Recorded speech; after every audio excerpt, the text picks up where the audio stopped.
సరే ఫ్రెషర్స్ అయినా సరే, కెరీర్ గ్యాప్ వచ్చినటువంటి వాళ్ళైనా సరే, కొన్నిసార్లు కంటిన్యూస్‌గా కొన్ని కంపెనీస్‌కి అప్లై చేస్తూనే ఉంటారు. అవును. చేసినా కూడా కొన్ని మిస్టేక్స్ వల్ల తెలియకుండానే వాళ్ళొక ఫెయిల్యూర్‌ని ఫేస్ చేస్తూ ఉంటారు. ఫ్రెషర్స్ ఎక్కువగా ఇలాంటివి చేస్తారండి. వాళ్ళకి కనిపించిన ప్రతి ఫ్రెషర్ జాబ్‌కి అప్లై చేస్తారనమాట. అప్లై చేసే జాబ్ అసలు వాళ్ళకి రిలవెంటా కాదా అన్నది చెక్ చేసుకోవాలండి. అప్లై చేసే ముందు అసలు దాంట్లో జేడీలో ఏ స్కిల్స్ ఇచ్చారు అన్నది చెక్ చేయాలండి. ఎందుకంటే ఇదివరకులాగా రెజ్యూమ్స్ మాన్యువల్‌గా చెక్ చేయట్లేదు. అంతా ఆటోమేటెడ్ సిస్టమ్ అనమాట.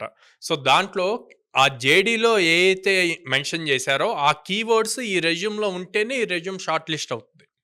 సో అది చూసుకోవట్ల. సెకండ్, ఎన్ని జాబ్స్‌కి అప్లై చేసినా సరే అన్నిటికీ ఒకటే రెజ్యూమ్ అప్లై చేస్తారు. థర్డ్, రెజ్యూమ్ అప్లై చేసే ముందు మనం ఒక కవర్ లెటర్ రాస్తాం.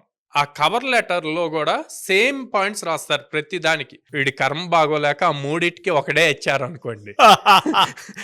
వచ్చిన ఛాన్స్ కూడా పోయినట్టే కదా! అవును. సో అందుకే కేర్‌ఫుల్‌గా ఆ కీవర్డ్స్ అందులో ఏమున్నాయి అన్నది చూసి, జేడీకి కావాల్సిన స్కిల్స్ ఏంటి అన్నది చూసి, ఆ కీవర్డ్స్ తెచ్చి మీ రెజ్యూమ్‌లో అండ్ కవర్ లెటర్‌లో మెన్షన్ చేయాలి.